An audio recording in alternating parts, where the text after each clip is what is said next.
Donc, on va voir les formes hermitiennes. Là, il est temps. On va voir d'abord le pourquoi, ensuite le comment. Et on va pas les regarder en détail, simplement on va faire un parallèle, d'accord, sous forme d'un tableau à 2 colonnes, entre les formes bilinéaires symétriques et les formes hermitiennes. Voilà. D'abord, le pourquoi, très rapidement. Quand on était sur R, on était content d'avoir une forme, ici, quadratique, somme de i égale 1 à n de x i carré, qui était toujours strictement positive sur Rn moins 0. Entre autres, ça nous permettait d'avoir un supplémentaire gratuit et automatiquement fourni par la forme, donc qu'on appelait l'orthogonale. Et même, dans la réduction, on pouvait, dans certains cas, quand on avait un sous-espace stable, avoir un orthogonal stable. Ça, on le reverra après avec les formes hermitiennes. Et là, travailler sur R, on sait que des fois, c'est un problème parce que R n'est pas algébriquement clos, donc on a besoin d'aller travailler sur C. Mais là, faut pas rêver, on peut pas tout avoir, on peut pas avoir le beurre et l'argent du beurre. On peut pas à la fois être en algébriquement clos et avoir une somme des xi carré, un polynôme qui ne s'annule jamais. Et non, le polynôme, il va s'annuler puisqu'on est sur un corps algébriquement clos. Donc, on est embêté. Et on peut, sur C, on aura des formes quadratiques, on aura du second degré. Faut pas croire qu'il n'y a pas de forme quadratique sur C, mais on n'aura pas tout cet outillage d'obtenir des bases orthonormées, c'est-à-dire des éléments normalisables de norme 1, de l'orthogonalité, des supplémentaires, stables, etc. Donc ça, on n'aura pas. Pas avec des polynômes. Mais ça, c'est pas un polynôme. Voilà. On prend somme de i égale 1 à n, de xi bar, parce que ça, c'est un complexe, xi, donc on prend le conjugué, fois xi, et ça, on retrouve le côté strictement positif sur Cn moins 0. Et ça va être notre cap, d'essayer d'imiter cette fonction-là. Voilà. Alors, donc, on y va. Sur Rn, notre modèle, c'était, mais c'est rien qu'un modèle, finalement, somme de i égale 1 à n de xi carré, c'est notre modèle de norme quadratique, d'accord? Voilà. Et notre modèle de norme hermitienne sur Cn, ça va être somme de i égale 1 à n de module de xi carré, d'accord? Voilà. Maintenant, comme c'est justement cette norme, elle est quadratique, elle a quelque chose de spécial, c'est que on peut lui associer une forme bilinéaire symétrique xy, produit scalaire, égale somme de i égale 1 à n de xi y. Et là, ça va être pareil, mais on va mettre le xi bar ici à gauche et yi, on va le laisser tranquille, on met pas de barre, d'accord? Comme ça, quand on va regarder xx, on va retrouver cette formule comme ici. Voilà. Bon, alors maintenant, c'est ça le problème, c'est que là, on est sur un espace Rn qui est muni d'une base particulière et cette base particulière, qui est la base canonique de Rn, elle va être orthonormée pour cette forme. Alors ça, on n'a pas le droit c'est du favoritisme de dire je vais privilégier une base. Bon, maintenant, quand on est dans un espace E n'arrive pas avec une base particulière. Donc, il faut rendre les choses un petit peu plus abstraites. On va regarder les formes bilinéaires symétriques qui vont avoir pour modèle ce qu'on veut ici. Dans un premier temps, donc, on va avoir un yx égale xy, donc quelque chose de symétrique, c'est bien ce qui se passe là. Et puis, phi x, qui est une fonction en y, d'accord, qui à y donne xy, c'est pour ça que je la note comme ça, est linéaire. Voilà. Vous remarquerez que 2, ça va revenir à dire que l'application phi qui a x dans E associe phi x dans E étoile est bien définie. Mais en plus, si on a 1, alors le fait d'être linéaire à droite va entraîner qu'on est linéaire à gauche. Et donc, cette application elle-même est linéaire. Voilà. Et ben, ça va être pareil pour les formes à symétrie hermitienne. Mais cette fois-ci, quand on va regarder ce qu'on a là, ben, on se dit, ben, je voudrais que YX, c'est XY presque, mais conjugué. D'accord? Voilà. Le modèle est là. Et que la fonction qui est à Y donne X, Y, pour X donné, est linéaire. Vous voyez que c'est linéaire ici, parce qu'il n'y a pas de barre hein, en Y. Voilà. C'est-à-dire, maintenant, phi, de E dans E étoile, qui a X donne phi X, hein, le même phi X, ici, c'est ça phi X.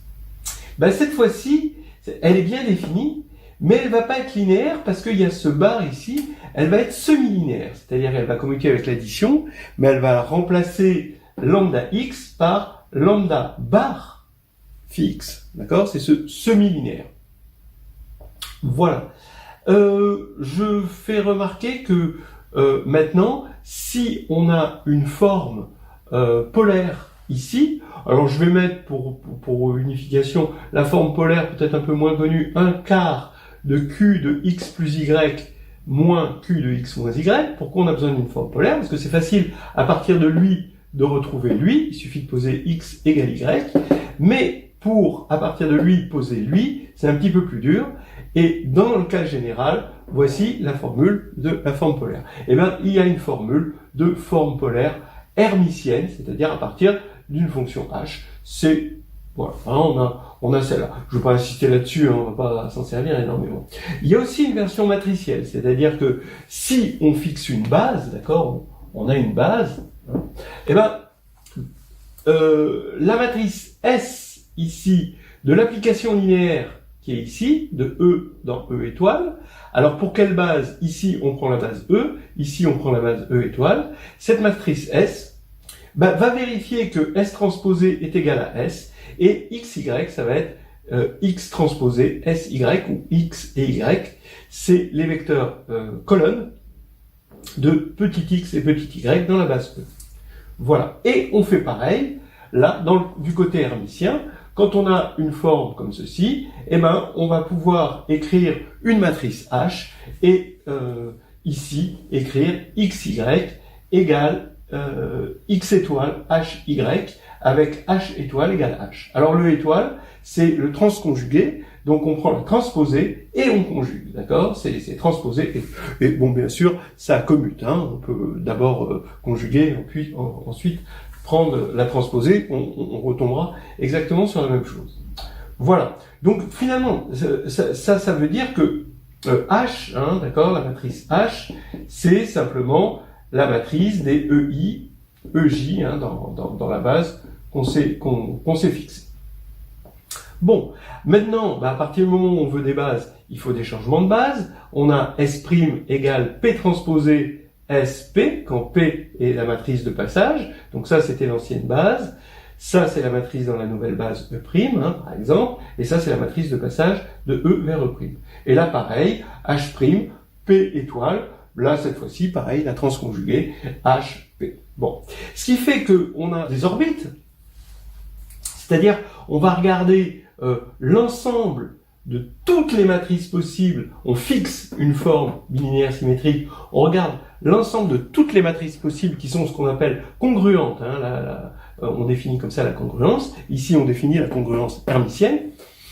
Et on regarde toutes les matrices possibles, donc c'est ce qu'on appelle des orbites, hein, et dans les orbites, il y a un élément qui a une forme qui nous intéresse, qu'on appelle la forme normale, c'est le théorème de Sylvester, et il est unique sous cette forme, et on l'appelle IRS, c'est-à-dire qu'il y a R1, c'est une matrice diagonale avec R1, S-1, et le reste, ce sont des zéros, d'accord?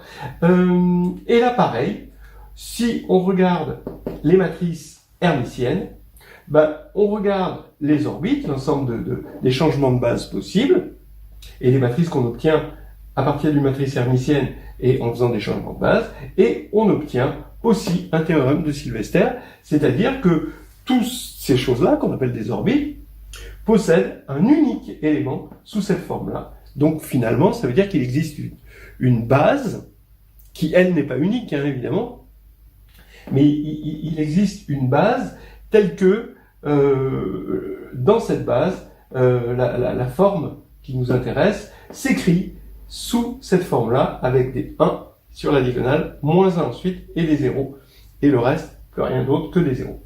Mais par contre, si la base dans laquelle on va trouver cette forme-là sous cette forme-là,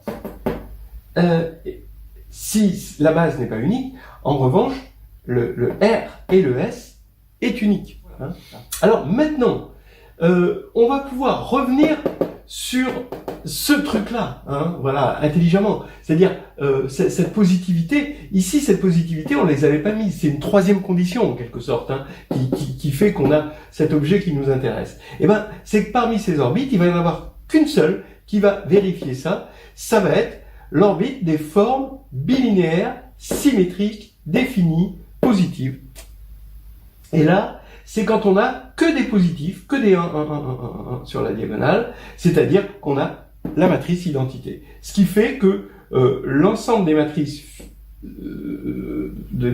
pour les formes bilinéaires symétriques, donc les matrices, hein, pour les formes bilinéaires symétriques définies positives, ça c'est pas égal, disons, là je suis en train de parler de leur matrice, c'est l'ensemble des matrices de la forme P transposé identité P, et P transposé P, quand P parcourt chez Ln de R. Ça va être ça, finalement, ce qu'on appelle vulgairement les produits scalaires. Et ici, pareil pour le côté hermitien, et donc là on a on veut cette positivité. Ben, cette positivité va, par analyse synthèse, on voit que ça va nous obliger, et inversement, on aura la réciproque, d'avoir ici l'identité, la matrice identité, et donc on aura la P étoile, P, quand P parcourt GLN de C. Et voilà, on a modélisé cet objet, et ça y est, on est dans une vraie démocratie où toutes les bases ont leur mot à dire, pas juste la base canonique. Voilà. Donc c'était ça l'idée.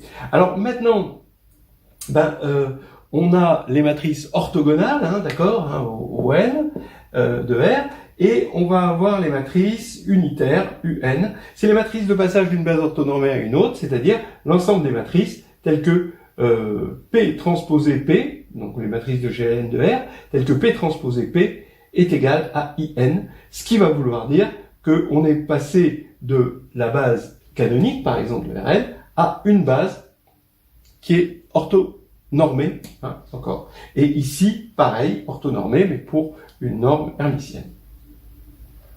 Voilà, et donc on a les matrices unitaires et les matrices de ON, et qui vérifient P transposé P égale identité, puisqu'elles vont transformer IN, d'accord, en IN. C'est ça. C'est ce que je vous disais quand je vous disais que la base dans laquelle on a cette forme normale n'est pas unique, d'accord. Il y en a plein, et ce sont ces matrices de passage qui, en quelque sorte, paramétrisent les bases qui vérifient ça. D'accord. Donc ici, par exemple, les bases orthonormées quand on est dans le cas de IN. Alors maintenant, bon, encore des petites choses. La projection orthogonale. Alors, supposons qu'on a un sous-espace sur lequel on a trouvé par Gram-Schmidt, parce que oui, on trouve des bases. On a un procédé de Gram-Schmidt autant dans le cas symétrique que dans le cas hermitien pour, à partir d'une base, trouver une base orthonormée, et en plus de ça, se payer le luxe d'avoir une matrice de passage qui est triangulaire, avec des éléments positifs sur la diagonale. Et quand on a un sous-espace et une base de ce sous-espace qui est orthonormée, l'avantage, l'énorme avantage, donc je vous avais dit qu'il y a déjà un avantage, c'est d'avoir un supplémentaire, mais là en plus, on a un procédé pour trouver des bases orthonormées sur tous les sous-espaces, et donc on peut avoir un projecteur très, très facile à calculer. D'accord? C'est juste P de X égale somme de I égale 1 à K. Ici, parce qu'on regarde sur un sous-espace de dimension K, de EIX EI. Voilà. Alors, regardez, ici, c'est pas grave si vous mettez le I à droite ou à gauche, et le X à droite ou à gauche. C'est exactement pareil. c'est bonnet blanc et blanc bonnet. Mais là, c'est bonnet barre blanc et blanc barre bonnet, c'est pas pareil. Donc ici, vous avez P de X, c'est EI, il faut bien le mettre à gauche, parce que sinon, votre projecteur, il sera pas linéaire, puisque c'est linéaire à droite, mais c'est pas linéaire à gauche, c'est juste semi-linéaire ici. D'accord? Donc faut faire attention. Et moi je conseille de prendre déjà la bonne habitude ici sur bon, même si c'est inutile, de prendre l'habitude de mettre le X ici à droite. Donc vous voyez cet énorme avantage, c'est que on a les coordonnées, on n'a pas besoin de résoudre des systèmes. Oula. Soleil. Ô Pachacamac, puissant astre du jour, toi qui animes ce monde, frappe ce bûcher de tes rayons vengeurs. On n'a pas besoin de résoudre des systèmes pour dire P de X, il est X moins P de X, il est dans ce sous-espace, P de X, il est dans ce sous-espace, et résoudre des systèmes pour obtenir les coordonnées de P de X. On les a automatiquement, et ça c'est la grande force. Par Pachacamac, le soleil lui obéit. Et c'est certainement pour ça, hein, pour cette formule, qu'on regarde les formes, les produits scalaires hermitiens. Voilà. Et maintenant, on termine en beauté avec le théorème spectral, c'est-à-dire que une matrice symétrique, ben, elle est diagonalisable, d'accord, sur R avec des réels, mais en base orthonormée, c'est-à-dire qu'il existe une matrice de passage P, telle que S égale P d P-1 avec P transposé égale P-1. Voilà, et des réels. Et ben, c'est pareil en hermitien, c'est exactement la même méthode. H égale, c'est peut-être même plus simple, parce qu'on est directement dans C, donc on n'a pas besoin d'aller chercher dans C une valeur propre. Donc ici, on a H égale P d P-1, d'accord? Donc, et avec P étoile égale P-1, donc on a une diagonalisation en base orthonormée, et D est toujours réel. Hein, attention. Mais ce qu'il faut remarquer ici, c'est toutes les connexions entre la théorie et des théories que vous connaissez mieux. Ici, avec les applications linéaires, d'accord? Bon, et puis là, une application semi-linéaire. Donc c'est ça qui nous permet d'avoir des matrices et d'avoir des formules de changement de base. Et ensuite, la connexion entre cette théorie et la réduction. C'est pour ça qu'on appelle ça le théorème spectral. Donc ici, S et D vont être à la fois semblables et congruentes. Et ici, H et D sont à la fois semblables et congruentes pour la congruence hermitienne. Voilà. Donc ça donne une petite idée. Hein. Bon, quand on dira forme hermitienne, on dira en général forme hermitienne, on veut parler de forme hermitienne définie positive. C'est rare que même à la grève externe, qu'on fasse partir sur des formes hermitiennes tout court. Ce genre de choses, c'est moins connu. Mais par contre, les formes hermitiennes symétriques définies positives, ça c'est un peu plus à connaître. Voilà, théorème des endomorphismes normaux. D'accord? Mais pas tout de suite. On va commencer par un préambule pour faire chauffer nos bulles. E, un espace vectoriel sur C muni d'une forme hermitienne, donc définie positive. Hein, d'accord? Voilà. Donc là, vous voyez qu'on n'est pas sur Cn, on est vraiment sur un espace vectoriel E. Et donc on peut trouver une base orthonormée, hein, d'accord? EI, d'accord? Soit par Gram-Schmidt, soit par Sylvester. Sylvester, ça permet de faire beaucoup plus que juste l'hermitien défini positif. Gram-Schmidt, on est dans le défini positif, et par contre, ça apporte un petit plus, c'est que par rapport à la base de départ, la matrice est triangulaire supérieure. Bon, mais sinon, le tout, c'est de voir qu'on a une base orthonormée, qu'on appelle aussi dans ce cas-là unitaire. Hein. Voilà, donc maintenant, notre forme ici nous apporte un morphisme entre E et E étoile, hein, qui a x donne phi x égale x truc, d'accord? On va en chercher son noyau. Alors attention, il n'est pas linéaire, il n'est pas C-linéaire, c'est semi-linéaire, on a dit. Mais si on le regarde comme R morphisme, il est linéaire, puisque lambda x est envoyé sur phi lambda x, qui est égal à lambda bar phi x, qui est lambda phi x, puisque lambda est sur R. Alors, donc, on peut parler vraiment de noyau, parce que là, c'est linéaire, si on regarde juste comme hermorphisme.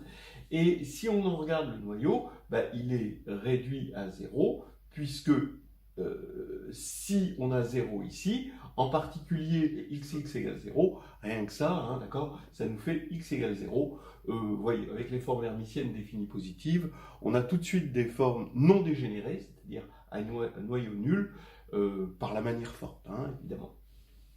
Bon, alors maintenant, ce qui nous intéresse est notre préambule. C'est que si U appartient à L2, donc si c'est un endomorphisme de E, je vais pouvoir construire une forme dans E étoile qui à Y donne X U de Y. D'accord? Donc c'est bien linéaire, parce que la forme elle est linéaire à notre forme hermitienne, elle est linéaire à droite, d'accord, ici, et que U est linéaire. Donc on compose des choses qui sont linéaires, donc c'est bien linéaire, c'est bien dans E étoile.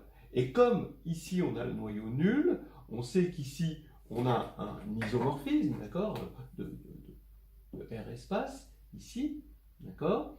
Donc l'injectivité implique la surjectivité pour une raison de dimension, et donc on va pouvoir, à partir de cet élément de E étoile, récupérer un élément Vx, que je vais appeler Vx unique, ici. Ça veut dire donc qu'il existe un Vx unique, tel que phi Vx, ici, est égal à ce que j'ai appelé phi U, x. Bon, et donc, si on applique ça en y pour tout y, ça veut dire que pour tout y dans E, Vx y est égal à la forme dont j'étais parti, ici, x u de y. Voilà. Maintenant, le fait d'assigner x donne Vx de E dans E, ça va être linéaire. Hein, donc vous vérifiez, hein, c'est facile de vérifier que Vx plus x', virgule y, ça va être égal à Vx plus Vx', y. Et ça, comme ce sera vrai quel que soit y dans E, ça va vouloir dire que Vx plus x' est égal à Vx plus Vx'. Et pareil, on vérifie que V lambda x, ça va être égal à lambda V de x, en regardant, en appliquant ça à y pour tout y dans E. Alors là, il y a une petite subtilité, c'est que quand on va sortir le lambda, il va devenir lambda bar, mais après, quand on va le re-rentrer, il va redevenir lambda. Bon, donc vous vérifiez ça, c'est vraiment c'est vraiment sans douleur. Maintenant, donc ça veut dire que E donne E, donc l'application qui a donc l'application de E dans E qui a X donne Vx, et c'est linéaire, et on va l'appeler U étoile, ce sera l'adjoint de U. Voilà. Maintenant, on va regarder l'adjoint matriciellement, ça va nous aider pour la suite. Si E est une base unitaire, orthonormée hermitienne, alors dans cette base x, y va s'écrire, donc si on écrit grand X et grand Y, les vecteurs colonnes respectifs des vecteurs petit x, petit y, donc ça va s'écrire x, grand X, étoile, grand Y. Pourquoi on a besoin d'une base orthonormée? Parce que finalement, ce qui est caché là-dedans, c'est que la matrice de la forme, qui normalement devrait être ici et s'appeler H par exemple, ça devient IN parce qu'on a une base orthonormée. Voilà. Et IN disparaît évidemment parce que c'est l'identité. Hein, voilà. Alors maintenant, quand on va écrire U étoile X, Y égale X U de Y, ce qui est la formule finalement que je reprends là avec Vx égale U étoile de X. Donc ça va être la formule dont on se servira tout le temps, hein, d'accord, pour la formule de l'adjoint, hein, finalement. Eh bien, on va écrire ça matriciellement. Je vais appeler dans la base E, grand U, la matrice de petit u, et grand V, la matrice de U étoile, donc dans la base E, hein, je précise bien. Et donc, à cause de cette formule, ça va nous donner Vx le tout étoile Y égale X étoile U de Y, d'accord, avec ce parenthésage là, si on veut être précis. Mais maintenant, Vx étoile, c'est X étoile V étoile, et ça nous fait cette égalité, attention, pour tout X et Y, d'accord, pour tout X et Y, ne dites pas que vous éliminez X des deux côtés, non, non, vous évaluez ça, vous prenez X égale, donc la base canonique de Cn, et pour y, la base canonique de Cn, et ça va vous faire, donc pour petit i, les lignes, et pour tout petit j, les colonnes, où vous allez mettre la base canonique, ça va vous donner que chaque composante de V étoile est égale à la composante correspondante dans U. Donc, ça va nous donner que V étoile égale U, et donc V égale U étoile, parce que étoile, c'est une involution, et donc on va dire les choses comme ça, la matrice de U étoile dans une base orthonormée est égale à la matrice de U, le tout étoile. D'accord? Voilà. Donc ça, cette petite commutation du étoile ne marche que dans une base orthonormée. Comme exercice, vous pouvez essayer de voir qu'est-ce qui se passerait si vous ne supposez pas la base orthonormée, et donc vous remplacez ici par un H. Et là, vous avez un H, là, vous avez un H ici, et qu'est-ce que ça donnerait à la fin comme... alors, on supposerait peut-être H inversible, peut-être ce serait bien. Hein. Bon, voilà. Donc, c'est un petit exercice que vous pouvez faire. Mais on avait besoin de ce préambule pour continuer. Voilà, on va comprendre maintenant pourquoi on est content d'avoir construit ces formes hermitiennes, et en plus pourquoi on est content d'avoir construit sur Cn autre chose que que la forme hermitienne à laquelle on pense, ce somme de xi bar, yi, bon, et qu'on a fait quelque chose d'un petit peu plus profond, un petit peu plus abstrait, forcément, c'est obligé, ça va avec, mais on va en avoir les bénéfices là maintenant, avec le théorème des endomorphismes normaux. Qu'est-ce que c'est qu'un endomorphisme normal d'un espace vectoriel complexe? C'est un endomorphisme tel que U étoile, donc son adjoint, commute avec U. Donc, quand on a un endomorphisme normal, donc ici, c'est 1, c'est équivalent de dire que U est diagonalisable en base unitaire de E. D'accord? Alors, base unitaire, hein, c'est base orthonormée, hein, mais bon, on l'appelle unitaire parce qu'on est dans un espace hermitien. Voilà. Mais on peut dire orthonormé, c'est admis hein, quand même. Et c'est aussi équivalent à dire que U étoile est un polynôme en U. Voilà. Alors, généralement, on connaît l'équivalence entre 1 et 2. 3, c'est un petit supplément gratuit par générosité. Voilà. Regardez, comme d'habitude, on va essayer de montrer que 1 entraîne 2, entraîne 3 et entraîne 1. 1 entraîne 2, ça va être la partie difficile.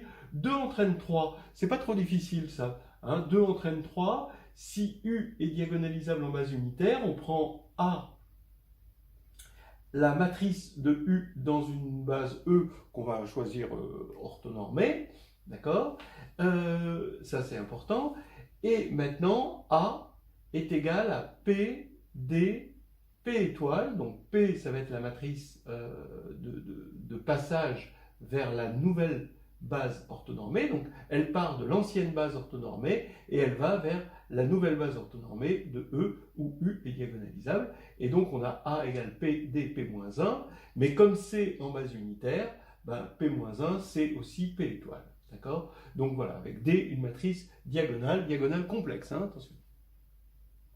Donc maintenant, on a tout de suite que A étoile, quand je vais mettre étoile à tout ça, étoile, comme il y a un transposé, c'est anti-involutif, mais on va avoir P ici, P étoile ici, bien sûr, et ici, on va avoir D étoile, mais comme D diagonale, D étoile, c'est D bar. Donc maintenant, si on pose D égale la diagonale des lambda I, lambda 1 jusqu'à lambda n en diagonale, alors on peut trouver un polynôme Q tel que, quel que soit I, Q de lambda I est égal à lambda I bar. D'accord? Ça, c'est le théorème d'interpolation. On extrait une sous-partie de lambda I tel qu'il soit 2 à 2 distincts.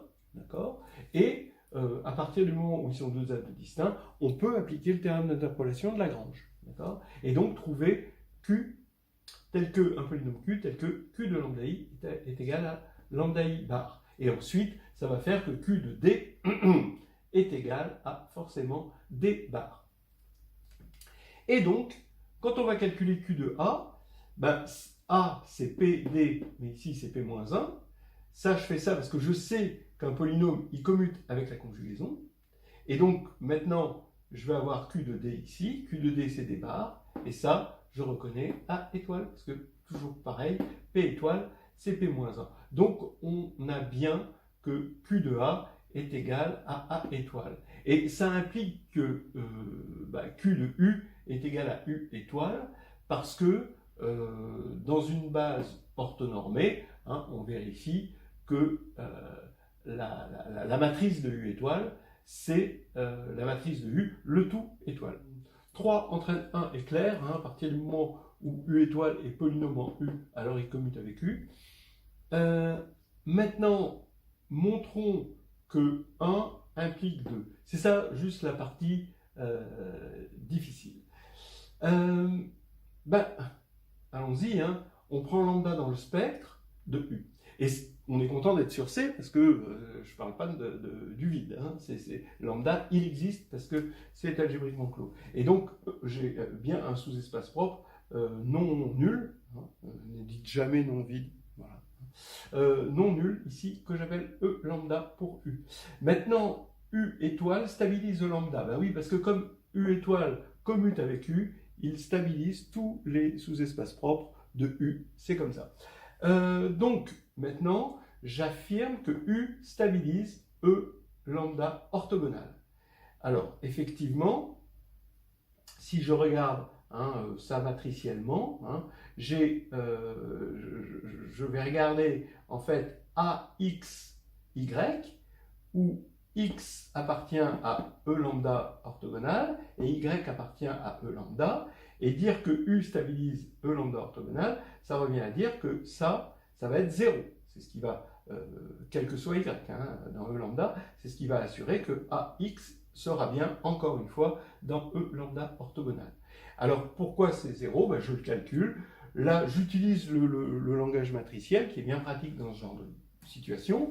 Ça fait AX étoile Y. Mais ça, c'est X étoile A étoile.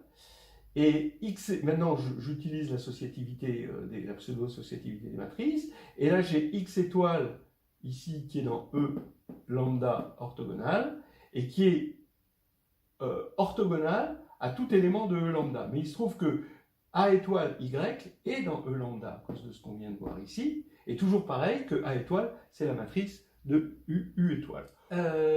Ça nous fait 0. Et on a gagné. On a montré que U stabilisait E lambda orthogonal. Là maintenant, on a envie de dire c'est fini. C'est pas tout à fait fini. Regardez, certains peuvent se dire c'est fini et j'aimerais pas qu'ils aillent trop vite. Regardez, on va faire une récurrence sur la dimension de E qui est n. Pour n égale 1, l'initialisation, c'est bon parce que tout commute, voilà, et tout est diagonalisable, et tout est polynôme de... Bon. Donc vraiment, il y a aucun souci pour n égale 1. Je vais poser f égale l'orthogonale de lambda. Eh bien, en fait, toute la finesse consiste à remarquer, pour l'hérédité, que UF étoile, c'est égal à U étoile F. Il y a cette petite commutation subtile. Là, si je montre ça, UF le tout étoile, rond UF, eh ben, ce sera U étoile indice F, rond UF, mais U étoile rond U, c'est U rond U étoile, d'après ça. Donc ce sera bon. D'accord ? Alors que sous cette forme-là, ce n'était pas clair tant qu'on n'avait pas commuté les deux pour se ramener vraiment à U étoile.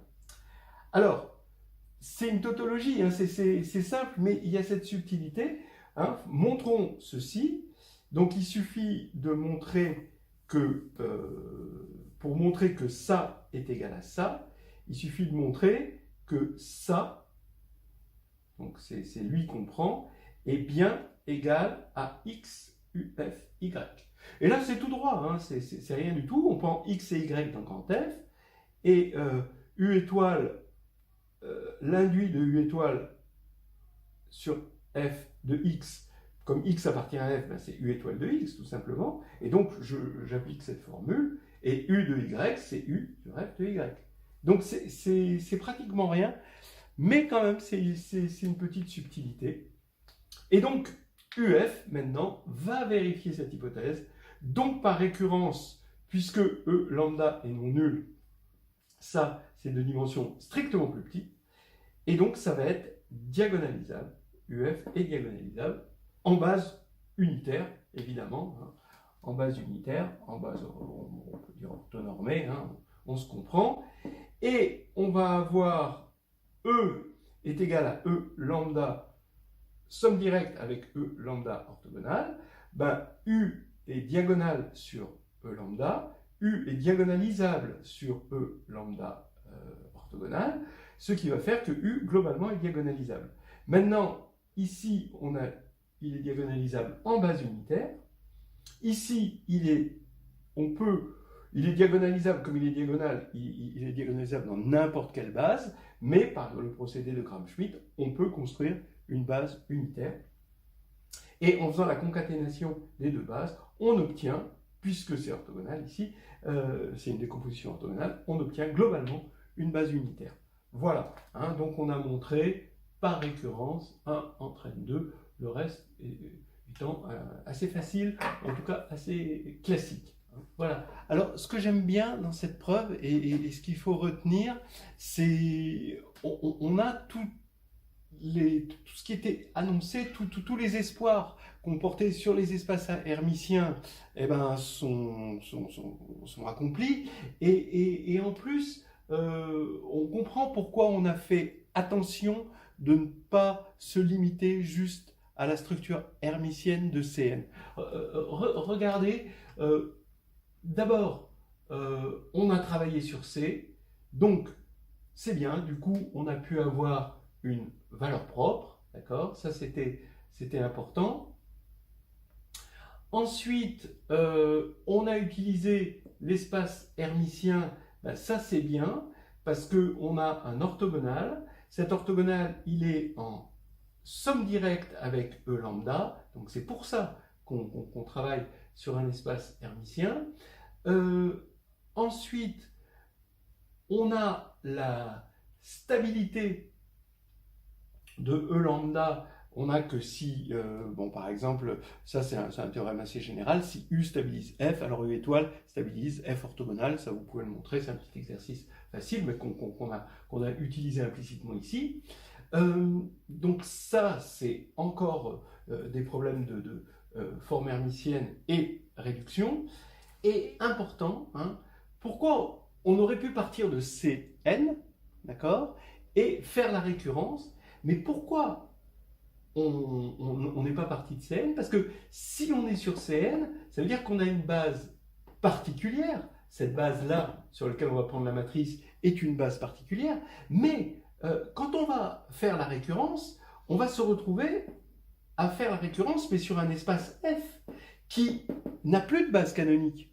D'accord? C'est E lambda orthogonal, lui n'a pas de base canonique. Donc, vous voyez, pourquoi est-ce qu'on a mis en forme cette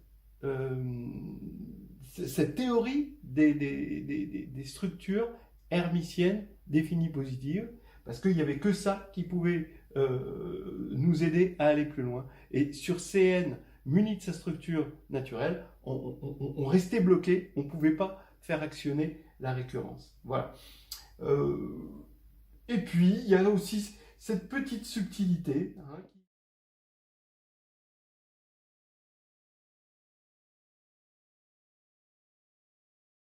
voilà. Donc, les espaces hermitiens, on y revient. On a un espace hermitien, donc on va prendre Cn, hein, pour sa structure naturelle d'espace hermitien, et A, une matrice dans Mn de C. Et on vient de voir que A est normal, c'est-à-dire que A commute avec A étoile, sa transconjuguée, la transposée de la conjuguée. Donc cette commutation a lieu si et seulement si il existe une matrice de passage qui va être unitaire, c'est-à-dire que P étoile P est égal à IN, qui diagonalise A, où A est diagonalisable dans une base unitaire, ou orthonormée pour la structure, si vous préférez. Alors, donc ça, on a vu que c'était un si et seulement si. Bon, alors dans ce sens-là, c'est facile, mais dans ce sens-là, c'est quand même assez fort. Et voilà, maintenant on va voir des exemples. Si A étoile égale A, d'accord? Alors effectivement, si A étoile égale A, bah A commute, A est normal, elle commute avec A étoile, elle est diagonalisable. Mais on a quelque chose de plus, hein, c'est que la matrice diagonale ici, elle va être réelle. Pourquoi? Ben, on va prendre V, un vecteur propre, et on va regarder AV, V, donc le produit scalaire. Donc d'une part, comme V est vecteur propre pour la valeur propre lambda, hein, on a fixé une valeur propre lambda, on a lambda V, V, ici, et donc quand on sort le lambda, comme il est à gauche, ben, ça va faire lambda bar V, V. Mais, d'après les formules qu'on a vues, ça fait V A étoile V, hein, quand il va là, il devient étoile. Et donc, ça fait V AV, puisque A étoile est égal à A. AV, c'est lambda V, et on peut sortir le lambda, mais cette fois-ci, il reste lambda, parce qu'il était à droite. Bon, et donc maintenant, on a cette égalité. Est-ce qu'on a une égalité dans C? Est-ce qu'on peut simplifier par V, V? Ben oui, parce que V est un vecteur propre, il est non nul, et donc, toujours pareil, hein, sa norme est non nulle. Voilà, bon, encore une fois, l'importance d'avoir mis un produit scalaire et qu'un polynôme n'aurait pas pu faire, parce qu'un polynôme, bah, sur C, il trouve toujours le moyen de s'annuler, parce qu'on a voulu de l'algébriquement clos, on est content, mais maintenant, tous les polynômes s'annulent, il faut aller chercher autre chose pour des choses qui ne s'annulent pas. Bon, alors donc maintenant, puisqu'il est non nul, ça veut dire qu'on peut simplifier, donc lambda bar est égal à lambda, et donc ça implique que lambda appartient à R. Cas particulier, vous voyez que ça veut dire que si S est symétrique maintenant réel, bah, symétrique réel, ça veut dire que S étoile, bah, c'est S transposé bar, mais S bar, bah, c'est S, puisque S est réel, et S transposé, c'est S, parce que S est symétrique, donc on est bien dans ce cas-là, et on retrouve le théorème spectral, le bon vieux théorème spectral, qui nous dit qu'une matrice symétrique réelle est diagonalisable, ben, avec des valeurs propres réelles. Alors, elle est diagonalisable, là, attention, sur C. Il faut rappeler un petit théorème qui nous dit que si deux matrices sont réelles, parce que là, ça va être le cas de S et de D, sont deux matrices réelles qui sont semblables sur C, alors elles sont semblables sur R. Hein, d'accord? Donc voilà, c'est un petit truc en plus qu'on peut trouver facilement dans le chapitre 3 de H2G2. Un autre exemple, A étoile maintenant égale moins A, c'est-à-dire A est dite anti-hermitienne. Alors dans ce cas-là, ben, ça va être la même chose. Hein. D'abord, on a bien que A est normal, puisque moins A commute avec A, tout polynôme en A commute avec A, et ici, on va avoir le spectre dans IR. Pourquoi? Parce que de la même manière, au lieu d'avoir A étoile égale A ici, on va avoir A étoile égale moins A, donc c'est moins lambda qui sort, et pour les mêmes raisons, on va avoir lambda bar égale moins lambda, et donc on sait que ça veut dire que le spectre, il est imaginaire pur, il est dans IR. Voilà. Et comme cas particulier, eh ben on a les matrices antisymétriques réelles qui fonctionnent très très bien. Elle est diagonalisable, mais sur C, cette fois-ci, avec un spectre imaginaire pur. Donc là, forcément, la matrice de passage, elle ne peut être que sur C. Hein. Elle ne peut pas être sur R. Bon, alors maintenant, un autre cas. Si A étoile égale A moins 1, encore une fois, A moins 1 commute avec A. Donc dans ce cas-là, on a une matrice normale, donc diagonalisable en base unitaire. Et donc le spectre ici, eh ben, qu'est-ce qu'on va avoir? Ici, on va avoir toujours lambda bar, et ici, on va avoir A moins 1. Donc ça va faire...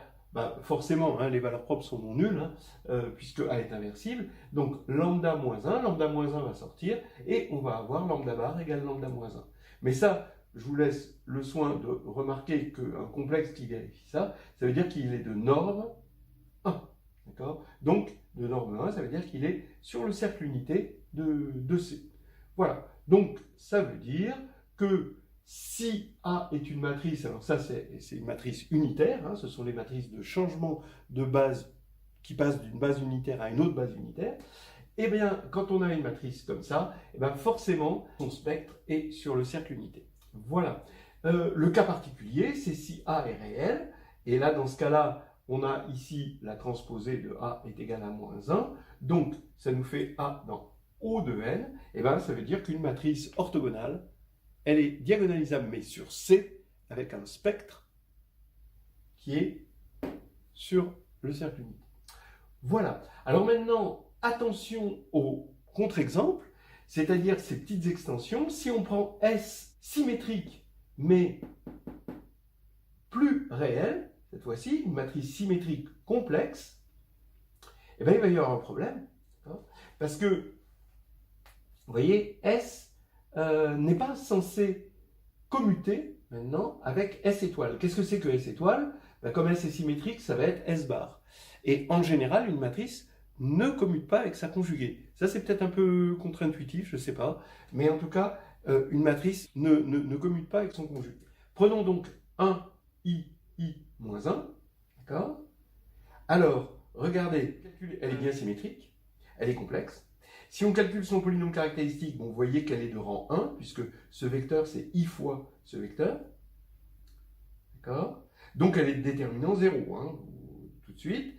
Et en plus, elle est de trace nulle. Donc, comme le déterminant est nul, la trace est nulle. Son polynôme caractéristique, c'est x2. D'accord? Parce que le polynôme caractéristique, c'est x2 moins trace de a fois x plus le déterminant de x. Et bien, vous voyez que elle est nilpotente. Donc, comme elle est nilpotente, si elle était diagonalisable, elle serait nulle. D'accord? Eh bien, ça veut dire qu'elle n'est pas diagonalisable parce qu'elle est manifestement non nulle. Voilà. Pour les matrices antisymétriques complexes, eh bien, je vous laisse vérifier qu'en dimension 2, on ne trouve pas de contre-exemple. Il faut aller en dimension 3 avec cette matrice. Donc, vous regardez cette matrice, là, 0AC, moins A, 0B, moins C, moins B, 0. Pareil, elle est antisymétrique. La trace, elle est nulle. Donc ça, c'est le terme en x2 du polynôme caractéristique. Voilà, au signe près. Le terme en degré 0, bah, c'est le déterminant, au signe près. Mais le déterminant est nul. Alors ne le calculez pas, c'est pas la peine. Elle est antisymétrique, d'accord? Donc le déterminant de A transposé, c'est égal au déterminant de A, ça c'est toujours vrai. Mais A transposé, c'est moins A, parce qu'elle est antisymétrique. Mais comme on est en dimension impaire, det de moins A, c'est moins det de A. C'est moins 1 puissance 3, donc c'est moins det de A. Donc, moins det de A est égal à det de A, donc ça veut dire que det de A égale 0. On a fait ça sans calcul. Maintenant, il reste à trouver le terme en x du polynôme caractéristique. Et bien, le terme en x, c'est, au signe près toujours, la somme, d'accord, des mineurs diagonaux de taille 2, ici, parce qu'on est en dimension 3, ici, voilà. Regardez, ça va faire A2 plus B2 plus C2. Et si on impose que C égale à 0, et ça, sur C, c'est très facile de trouver ABC tel que la somme des carrés sur R, c'est pas possible, hein, évidemment, mais, ou alors il faudrait que ce soit nul, mais sur C, c'est très possible de trouver ABC tel que A2 plus B2 plus C2 égale 0, et avec cette condition, eh ben, on va avoir que qui A égale x3. Et donc, ça, c'est une matrice nilpotente, donc forcément non diagonalisable, sinon elle serait nulle. Or, bon, on prend bien sûr ABC, non tous nuls. Voilà, bon, c'est Black Friday aujourd'hui, donc on va solder tous les résultats sur les espaces hermitiens. Regardez, vous prenez une matrice M et dans Mn2C. Bon, alors toujours avec Cn, hein, doté de sa structure hermitienne, hein, et on va prendre M, on va le décomposer en H plus A. Qu'est-ce que ça veut dire H plus A? H, ça va être une matrice hermitienne, H étoile égale H. A, ça va être une matrice anti-hermitienne, ben A étoile égale à moins A.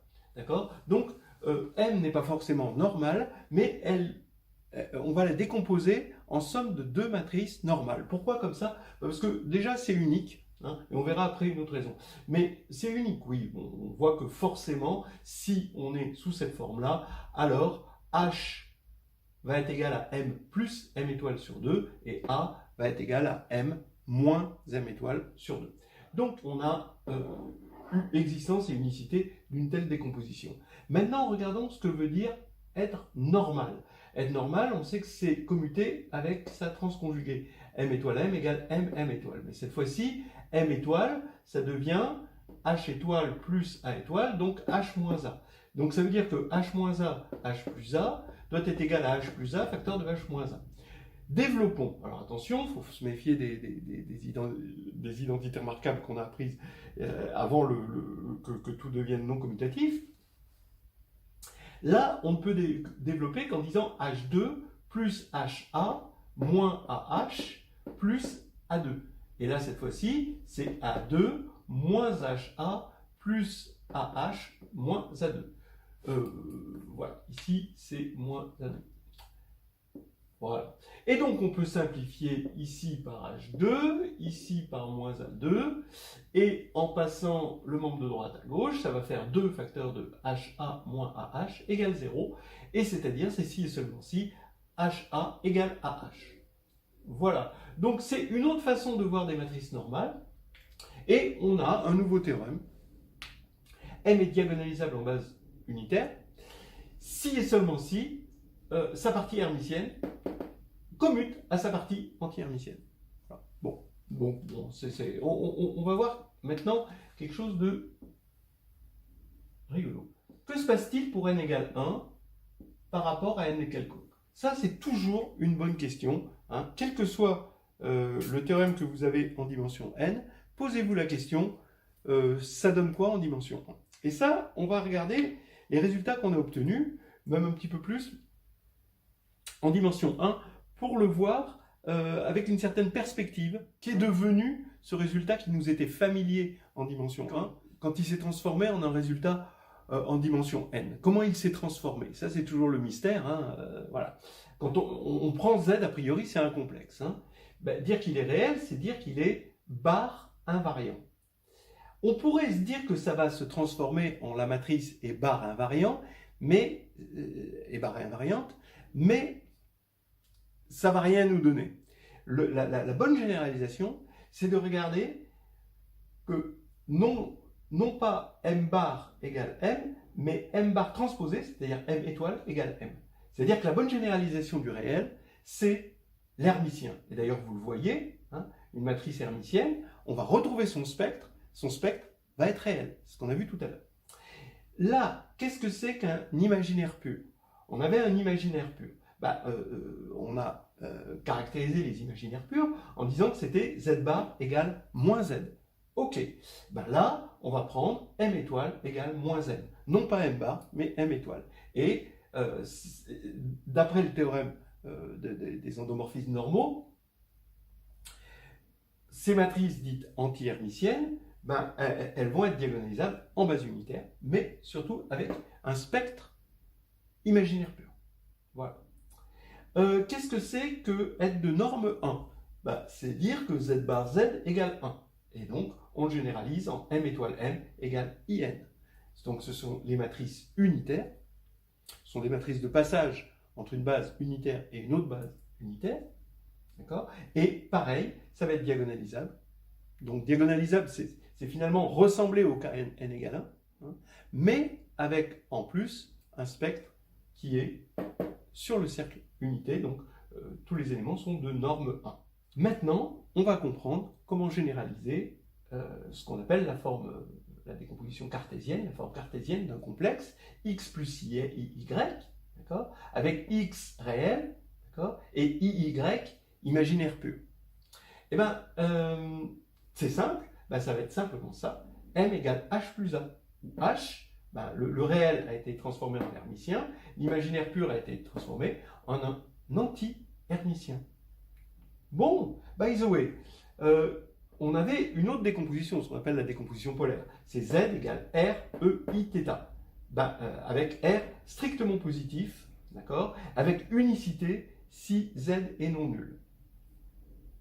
Et comment ça va se transformer ce truc-là pour n quelconque, ben, on va prendre m inversible si on veut l'unicité, non inversible si on n'a pas besoin de l'unicité, c'est ça qui va remplacer z différent de 0, d'accord, pour avoir l'unicité, et ce sera m égale hu, alors r est un réel, d'accord, donc h est hermitien, mais r est strictement positif, donc h va être de signature n0, c'est-à-dire va être défini positif, h va être défini positif, c'est-à-dire que, vous le savez, hein, ça va être de la forme p étoile, p, hein, d'accord, avec in, là. D'après le théorème de Sylvester, on veut que des positifs, que des 1 sur la diagonale ici. C'est ça ce qui va remplacer la positivité, c'est Sylvester, où on va avoir une diagonale avec que des strictement positifs sur la diagonale. Et donc, h appartient à hn++. Et maintenant, comment on va généraliser ça? Ben ça, c'est des éléments de norme 1, donc on va remplacer par une matrice unitaire. On a donc ce théorème, vous le connaissez, ou vous le reconnaissez, ça s'appelle le théorème de décomposition polaire. Donc une matrice inversible se décompose de façon unique en une matrice hermitienne définie positive fois une matrice unitaire, ou alors vous connaissez sa version réelle, c'est-à-dire une matrice inversible réelle, d'accord, se décompose de façon unique, maintenant, sous la forme d'une matrice symétrique définie positive fois une matrice orthogonale. En tout cas, la preuve dans R et la preuve dans C, les deux preuves sont absolument identiques. Hein. Et pareil, si M n'est pas inversible, alors ça existe, comme ici, mais on n'a pas l'unicité. Hein, voilà. Reste à voir les matrices normales. Et bien regardez, donc maintenant on va prendre Z égale X plus IY, rond, X est réel, Y est imaginaire pur, X et Y commutent, bah c'est normal, hein, qu'ils commutent. Voilà. Et bien là, c'est pareil, M égale H plus A, HA égale AH, bah c'est normal.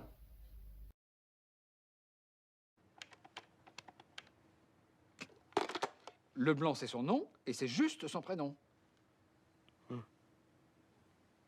Monsieur Pignon, votre prénom à vous, c'est François, c'est juste? Oui. Eh bien, lui, c'est pareil, c'est juste.